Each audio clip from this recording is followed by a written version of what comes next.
About evaluation of CBR training and paraprofessionals and non-professionals. After I take this session with you, you will be in a position to understand what CBR is, understand how the CBR personnel are selected and trained, identify the use of employing paraprofessionals and non-professionals, and also evaluate the importance of CBR personnel.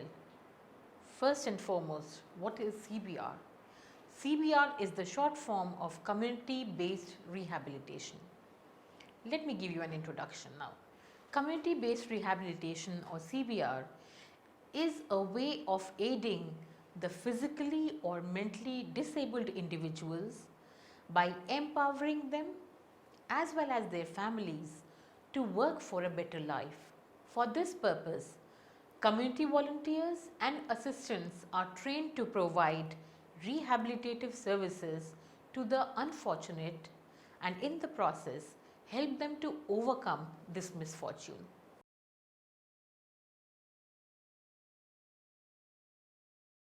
Community-based rehabilitation refers to the means of improving the lives of disabled people by providing them with equal opportunities and ensuring that they feel socially included and accepted. It was initiated by the World Health Organization (WHO) in the mid-1970s due to the scarcity of resources in developing of low-income countries. It provides the physically disabled with adequate health services through the efforts of the disabled people and their families. Vocational, educational, social along with appropriate health services are rendered. In its paper, World Programme of Action Concerning Disabled People, United Nations gave CBR international recognition. Let me discuss with you the CBR guidelines. The CBR guidelines provide a basis for the managers to ensure effective rehabilitation services for the disabled. They provide guidelines on how to develop and strengthen CBR programs. They promote CBR as a strategy for community-based development involving people with disabilities. They also support stakeholders to meet the basic needs and enhance the quality of life of people with disabilities and their families. The guidelines also encourage the empowerment of people with disabilities and their families. Let me tell you about the CBR workers, or the CBR personnel as they are called. Community-based participation and rehabilitation work is undertaken by individuals who are in direct contact with the community and their families. They may be workers rendering the services, they may be social workers who supervise these workers, or they could be the trained professionals. CBR personnel act as representatives of the disabled in front of the health service personnel and provide continued care on behalf of these professionals. Unlike in the institutionalized care, CBR helps in reaching the people who need guidance and health services. Since the personnel mainly involve community volunteers and family members, they need to be trained. Due to the lack of professionals, the non-professionals are trained by sharing the skills needed for providing rehabilitation services. The workers may be segregated into non-professionals and paraprofessionals. Let me tell you about the paraprofessionals and the non-professionals first. Paraprofessionals are occupational workers who do not have the license to work as professionals but are trained to assist them. A non-professional is a person who is not trained to be part of the profession, but they are an important part of the mental health program. What is the importance of these paraprofessionals and non-professionals? Paraprofessionals and non-professionals simply increase the number of workers providing rehabilitation services. It's based on a simple concept, which is more the number of volunteers, easier it is to provide adequate mental health services. They provide various dimensions to these services by bringing in their individualistic qualities and bridging the gap between the communities and mental health professionals. They act as facilitators of mental health provision by putting in their already acquired skills. Through training, they contribute to the effective service provision. For example, parents who have children suffering from substance abuse are trained to deal with them. They are in direct contact with their children and can hence be effective in helping them.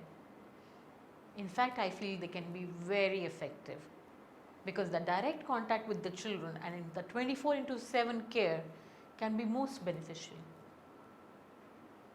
Enhancement of the worker himself in the process of training is a part and parcel of the training program.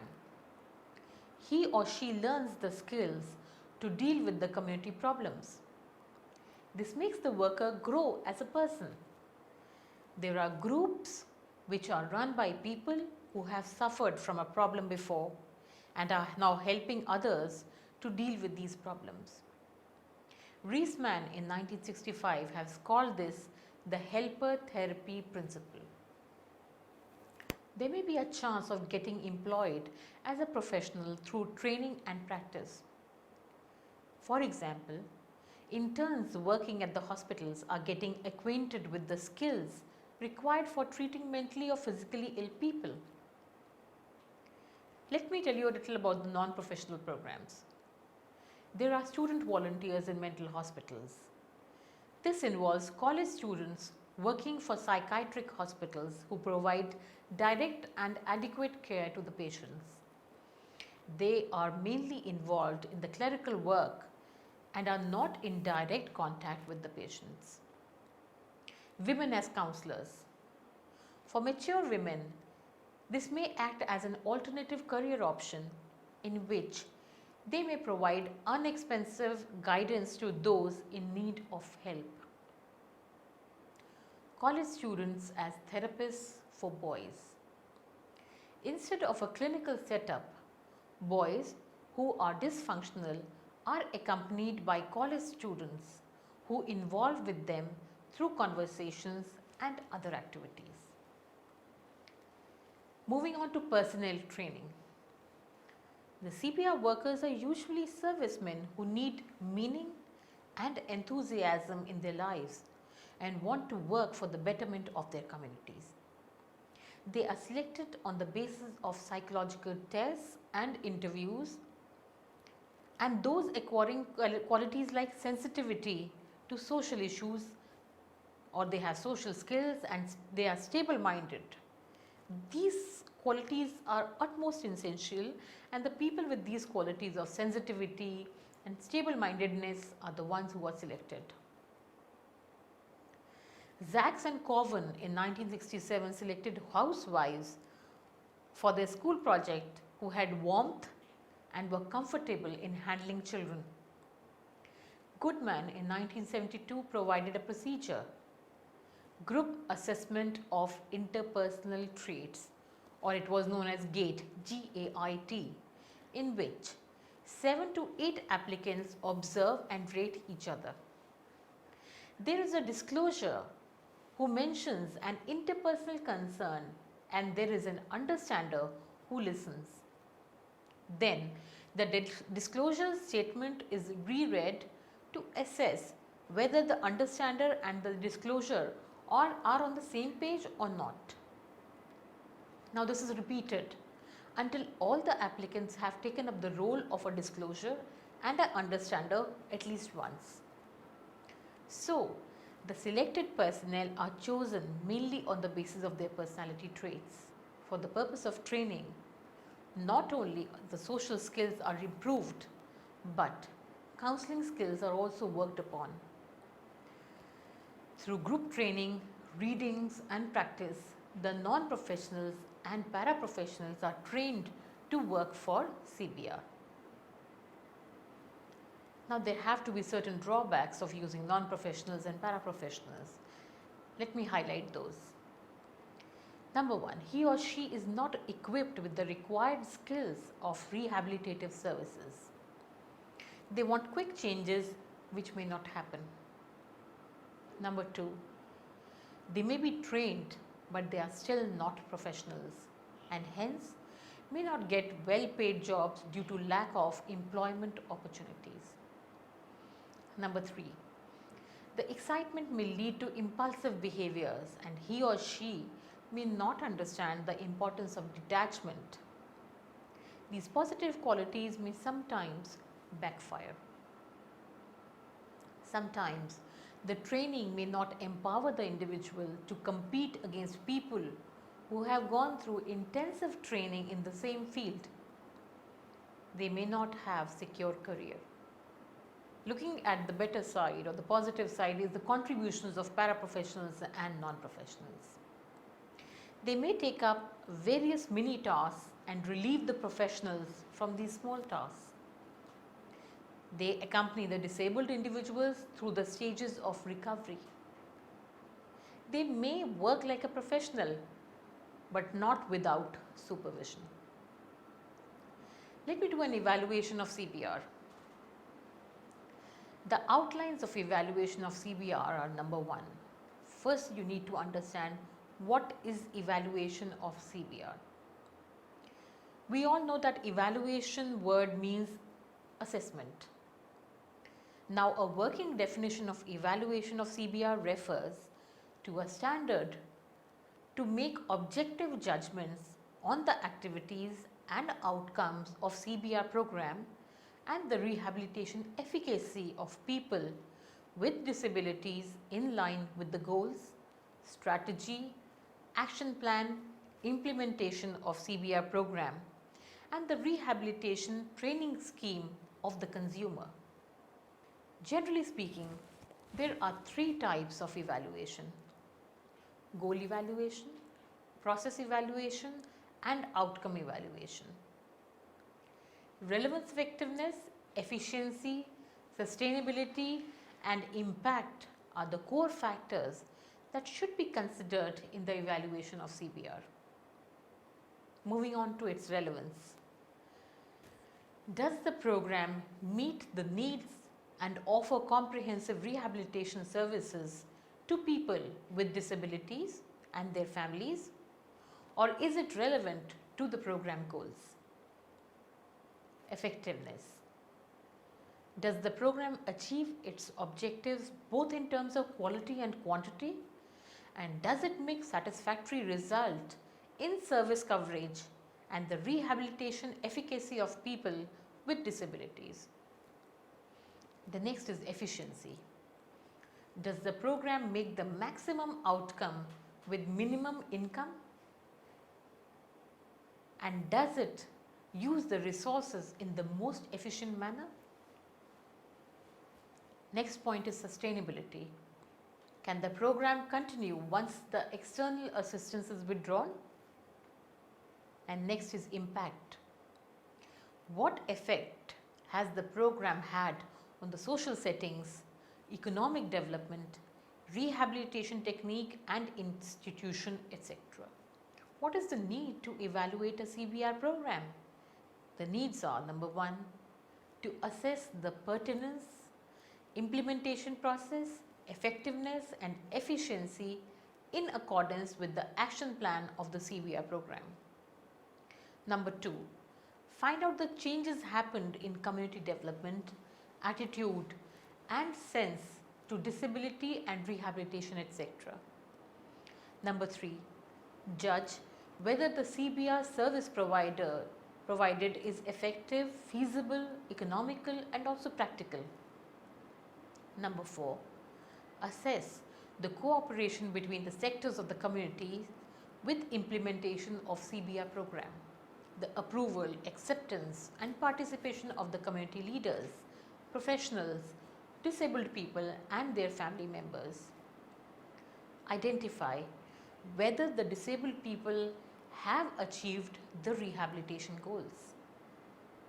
Nextly, examine and explore the contents, methods, process of evaluation in CBR programs.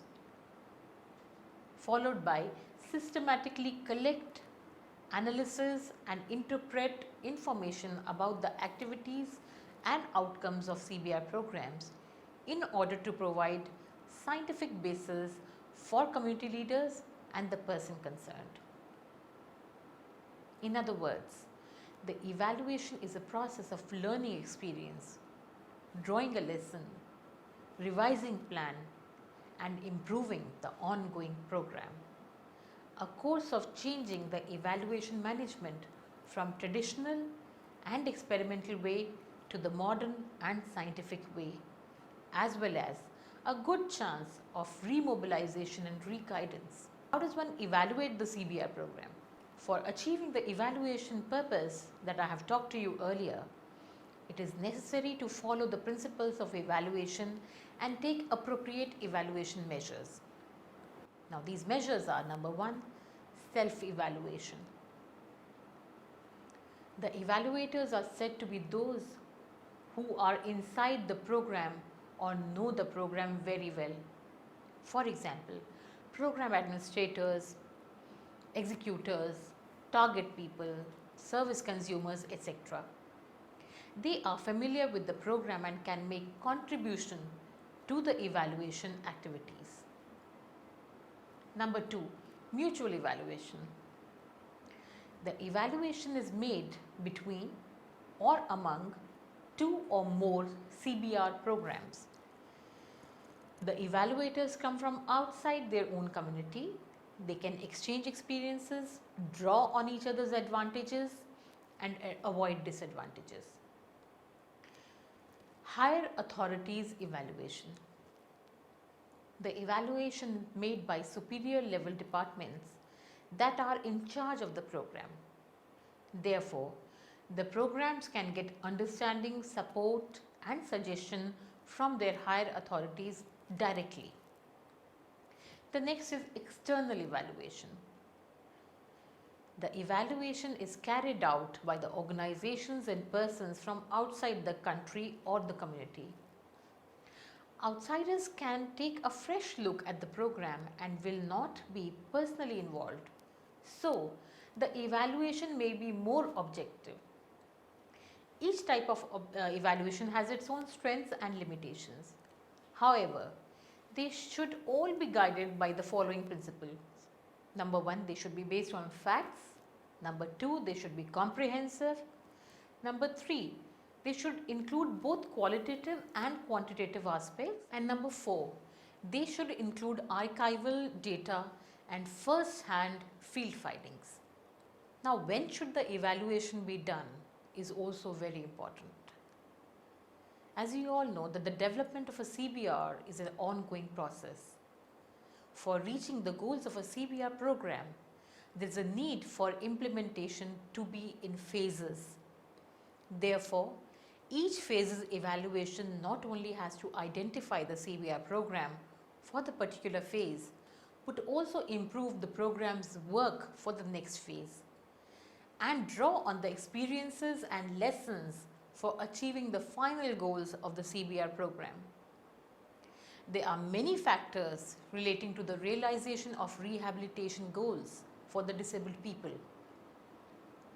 The key factors are not the types and degrees of disabilities, but the attitude towards disabled people when the rehabilitation activities start. What kind of rehabilitation measures are used and social factors, etc. For example, a person with visual impairment can reach a higher level rehabilitation goal, but a person with a better eyesight may only reach a low level rehabilitation goal. Similarly, there is a need for achieving the best rehabilitation goal in each phase. Both evaluation for CBR programs and individual consumer of CBR services should be an ongoing activity. Generally, evaluation should be built into the CBR program at regular intervals. For instance, it could be a monthly evaluation, or it could be evaluation in stages like 3 months, half a year, 1 year. That depends upon the program development.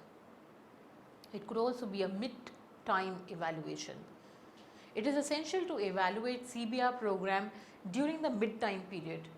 It can find out the experience and problem in order to decide what and how we should do. The evaluation could also be eventual evaluation. Evaluation should be made at the end of the program, which is most important.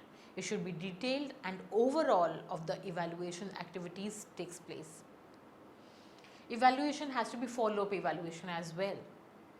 Some outcomes of findings such as disability rate, attitude change, impact, sustainability, substantiality can also be shown after a longer time. So it is necessary to conduct evaluation at a specified future date. What exactly does the evaluation process consist of? Number 1, it consists of making a detailed evaluation plan. Number 2, collecting materials and conducting investigation. 3, analysis of results.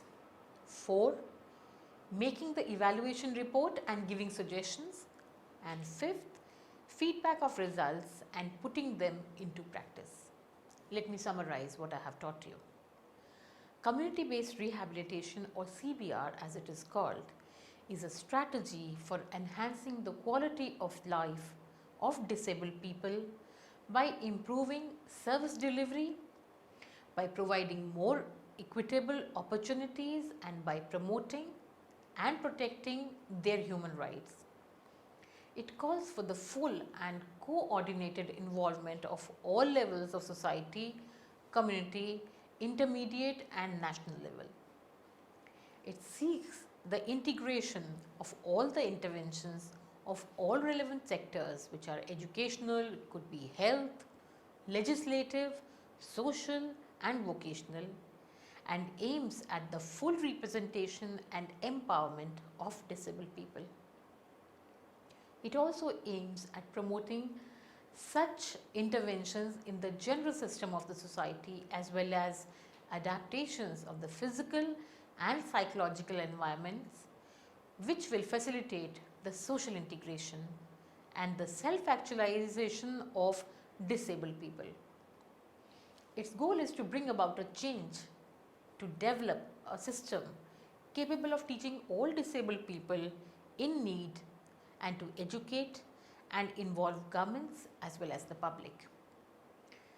CBR should be sustained in each country by using a level of resources that is realistic and maintainable.